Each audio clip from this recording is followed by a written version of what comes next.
Hello guys.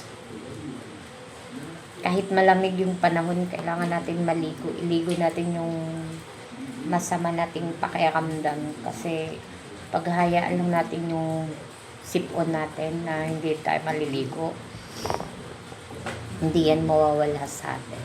Tapos yung pakiramdam natin, yung bang matamlay.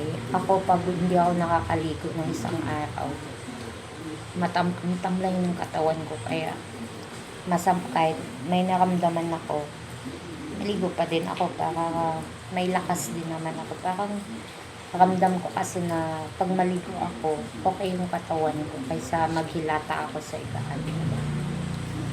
Ang lamig ng tubig kasi hindi alam naman natin lahat na hindi okay yung panahon natin dito sa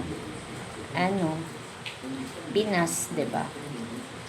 So kahit walang init, sunblock pa din tayo for protection sa face natin. 'Di ba? Sunblock is enough for me. Mas lipstick, tas konting yun lang.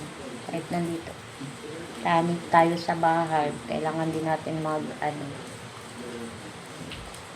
hindi natin pababayaan yung sarili natin, kasi pag pabayaan natin at hahayaan natin yung self natin, guys, magmukha tayong matanda. Diba? Real talk yan. Pag hindi natin inalagaan yung sarili natin, magmukha tayong matanda.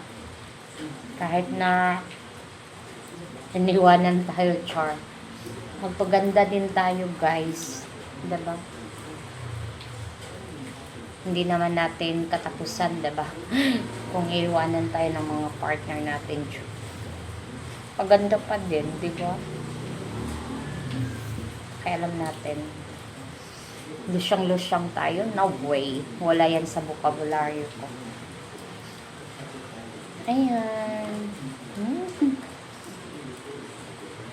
Pero nagpajama ako, guys, kasi malamig, diba? Malamig. Pajama muna tayo ngayon. Kasi malamig sa labas, tag-ulan. Kaya yung mga iniwanan ng mga partner dyan, huwag kayong magmukmok. Tumayo kayo, magpaganda kayo. Hindi naman hindi naman kailangan na tayo ng pera para sa ating katawan. Ako ganito lang. Walang binago dyan. Kumbaga, unborn na yan.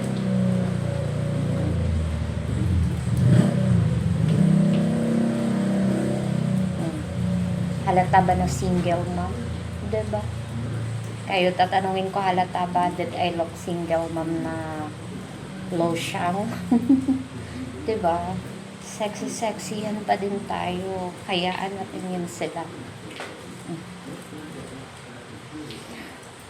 Bye everyone. Thank you for watching. Bye-bye. Always smile. Even though na madami tayong mga iniisip. Smile tayo. Still younger. Bye.